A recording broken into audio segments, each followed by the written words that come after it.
हा माईक माझ्या हातात पाहिलाच नाही आहे का नाही. तर मग आता हे म्हणतो बोला, आता काय बोला म्हणलं. ठीक आहे असो. आता विषय निघाला होता क्रिया अन्नदान, हा विषय निघाला होता. तर मग आता अन्नदान याच्याकडे थोडं वळतो. पाळ्यावर पाळ देतोच पाळ, घेणारे आहेत देणारे आहे, मग चालू द्या. अन्नदान उत्तम. आता अन्नदान उत्तम कोणतं, कसं होते अन्नदान उत्तम, कसं होते, कशा प्रकारे क्रिया केल्यानं अन्नदान उत्तम होते. अन्नदान उत्तम आपण सर्वच म्हणतो अन्नदान उत्तम आहे, करायचं आहे. पण क्रियापाकामध्ये अन्नदानाच्या काही सांगितलेल्या आहेत नियमावली. क्रिया करणारा पुरुष हा सुद्धा उत्तम प्रकारे असला पाहिजे, सात्विक प्रकृतीचा असला पाहिजे. त्याच्यामध्ये लागणार द्रव्य पैसा तो सुद्धा कष्टाने कमावलेला असला पाहिजे. जे मध्यंतरी व्यापार करणारे मनुष्य ते सुद्धा सात्विक प्रवृत्तीचे असले पाहिजे. आणि ज्या काळी म्हणजे कोणत्या काळामध्ये आपण क्रिया करायलो, कोणत्या स्थानी म्हणजे कोणत्या ठिकाणावर आपण कोणती क्रिया करायलो, ही सुद्धा स्थान काळ सात्विक असलं तर आपली क्रिया ही सात्विक होते. नाही तर मग काय होते, आपण क्रिया करतो त्याच्यामध्ये क्रिया करणारा पैसे पुरवणारा पैसे पुरवतो, पण मध्यंतरी व्यापार करणारे म्हणजे जे स्वयंपाक करणारे असतील ते कशा प्रकारची क्रिया करतात त्याच्यावर क्रिया अवलंबून आहे. तर मग आता पैसा आपण कशा प्रकारचा आणलेला आहे, कमवलेला आहे. आता जसं सात्विक प्रवृत्तीचा म्हणजे कष्टातून जर तुम्ही पैसा आणला असेल, त्याचं जर तुम्ही अन्नदान केलं तर ते उत्तम होईल. तर मग आता याच्यावर एक गोष्ट सांगतो तुम्हाला. एक आमच्या महेंद्रमुनी दादा सारखे संत महात्मे असतात, आटनक्रमे जातात. मग आता भिक्षा मागून जेवण करणे. आता संध्याकाळची वेळ होती, एक घर पाहतात, शेतामध्ये एक घर चांगलं बांधलेलं दिसते. मग तिथं जातात, बाबा घर वगैरे चांगलं आहे. मग त्यांनी काही विचार केला नाही, घर त्यांचंच आहे का काय आहे. मग जातात, मग त्यांना सांगतात, बुवा आम्ही आता खूप चालून आलो, आम्हाला तुम्ही आता जेवायला करा काहीतरी चांगलं. ते म्हणे ठीक आहे बाबा आता करतो. मग आता यांनी काय सांगितलं नाही की आम्ही गरीब आहे, काय सांगितलं नाही. मग त्यांनी सांगितलं ठीक आहे करतो.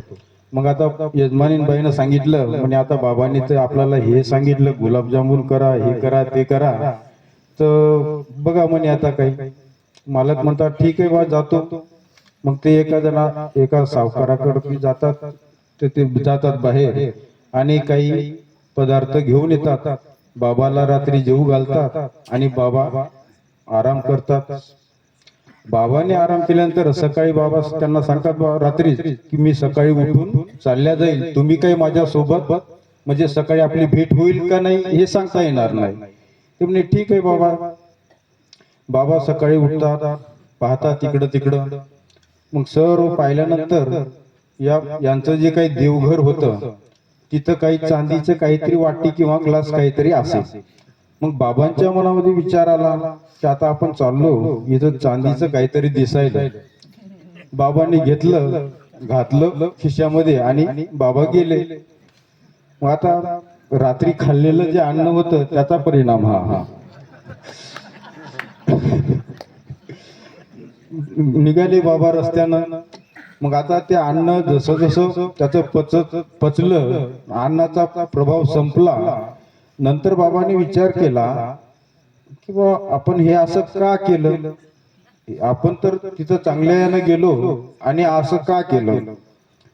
मग ते म्हणे आता हे आपण काही चांगलं केलं नाही, आपण परत जावं आणि हे जे आणलेलं आहे ते त्यांना देऊन टाकावं. तोपर्यंत इकडं घरामध्ये म्हणे बाबा देवापाशी जे काही होती वस्तू ग्लास ते दिसत नाही. ते म्हणे गेला कुठं? मग ते म्हणे हे शेजारी आली का, ते शेजारी आली का, यांनी नेला का? तोपर्यंत बाबा हजर झाले. बाबाने सांगितलं, बाबा म्हणे हा तुमचा ग्लास मी नेला, पण मला तुम्ही एक सांगा म्हणे, हे जे तुम्ही मला रात्री खाऊ पिऊ घातलं, हे तुम्ही कुठून आणलं, कसं आणलं? हे बाबांनी त्यांना विचारलं. ते म्हणे, बाबा आम्ही इथं नौकर माणसं आहे, म्हणजे रोजमजूर माणूस आहे. हे घर आमच्या मालकाचं आहे, पण आपण आला आणि सांगितलं त्याप्रमाणे मी आपल्याला आणून हे जे अन्न दिलं. तर म्हणे एक चोर सावकार असायचा तो माणूस होता, त्याच्याकडे गेलो आणि त्याला आमच्या घरानं सांगितलं, भाऊ आम्हाला असं असं पाहिजे. त्या चोर असल्यामुळं त्यांच्याकडून ते आणलं म्हणे आम्ही हे साहित्य. मग बाबाने सांगितलं की म्हणे हा सर्व अन्नाचा परिणाम आहे, की त्यानं चोरी करून आणलेलं द्रव्य आणि त्या द्रव्याचं हे अन्न आणि ते क्रिया आमच्या ठिकाणी तुम्ही हे केली, त्याच्यामुळं आमची बुद्धी तशी झाली. कशी झाली? की ते चोरी करावी अशी. म्हणजे त्याच्यामुळं हे अन्न कसं आहे, म्हणजे सात्विक कष्टाचं जर असेल, ते जर तुम्ही चांगल्या बुद्धीनं खाऊ घातलं तर ते आहे त्याचा परिणाम जाणवल. आणि त्याच्यानंतर सात्विक अन्न, आता जसं हे क्रिया कोणाच्या ठिकाणी आपण करायला पाहिजे, जसं संदीपान ब्राह्मणाची मुलं आणण्यासाठी अर्जुन प्रतिज्ञा घेतो आणि मुलं आणाय जातो. भगवंत सुद्धा सोबत जातात. आणि ज्यावेळेस भगवंताने सांगितलं की 99वी जी पायरी आहे त्या पायरीवर 100वी पायरी आहे, त्याच्यावर पाय देऊ नको. आता पाय देऊ नको म्हटलं, अर्जुनानं शंका विचारली की बाबा नेमकं का देऊ नको? त्यावेळेस भगवंतांनी सांगितलं की बाबा तुझा पिता घातलेला आहे, एक यज्ञ बाकी आहे आणि तो यज्ञ न केल्यामुळं तुझा वडील याच्यामध्ये आहे. ज्यावेळेस तुझा मग ते आल्यानंतर यज्ञ त्यांनी केला आणि त्यावेळेस असं होतं की ज्यावेळेस 1000 ब्राह्मण जेवतील, म्हणजे सत्पात्र जेवतील, त्यावेळेस एक वेळेस घंटा वाजायचा. मग स्वर्गामध्ये एक वेळेस घंटा वाजायचा.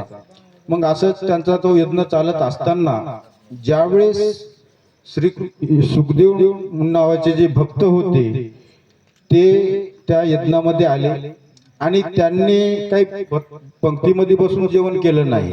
त्यांनी कुठं बसले? ते श्रीकृष्ण भगवंतांनी व्यापार घेतला होता, काय? पत्रवाळ्या उचलायचा आणि ढीक घालायचा. तर त्याच्यामधला त्या सुखदेवांनी एक कण फक्त घेतला. त्यांनी काय घेतलं? ज्या भगवंतांनी ह्या पत्रवाळ्या उचलल्या त्या पत्रवाळीमधला एक कण त्यांनी घेतला, खाल्ला.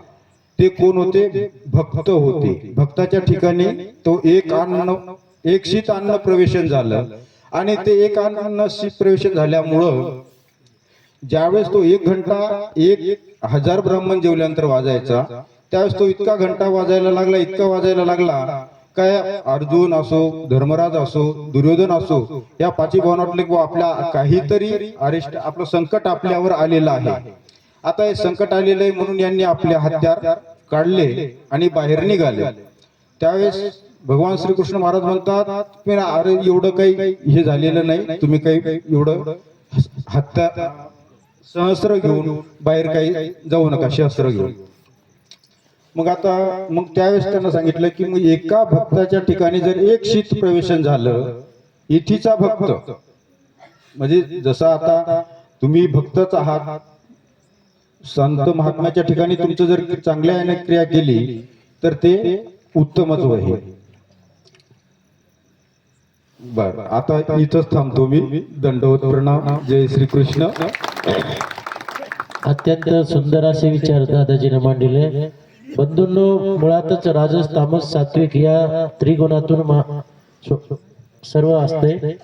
प्रत्येकाच्या ठिकाणी हे गुण आहेत आणि आपण कोणत्या भावनेनं करतो आणि तो पदार्थ ईश्वर कसा स्वीकार करतो हे आता दादाजीनं सांगितलेलं आहे. आपण कोणत्याही मार्गाच्या ठिकाणी असो, संतांच्या ठिकाणी असो, स्थानाच्या ठिकाणी असो, क्रिया करीत असताना शक्यतो सात्विक म्हणजे आपल्या कष्टाचाच पैसा लावावा व मार्गाच्या ठिकाणी क्रिया करावी. कारण की आपण सर्व तसे शेतकरी वर्ग आहेत, म्हणून आपल्या भागामध्ये जास्त करून भिक्षेला गहू आणि बाकी ज्वारी हेच मागण्यासाठी साधू संत येतात, कारण की ते सात्विक अन्न असते, म्हणून ती भिक्षा तर आपण देतात. पण मार्गाच्या ठिकाणी सुद्धा जाताना सात्विक क्रियेचा जेवढा उपयोग होईल तेवढा आपण ही क्रिया करीत जावी, हे दादाजीचा संदेश आहे. अतिशय असे सुंदर विचार दादाजीने मांडले. 11 वर्षानंतर का होईना हातात मोबाईल नाही, माईक आला. धन्यवाद. शुगर कमी झाली काय मला वाटतं.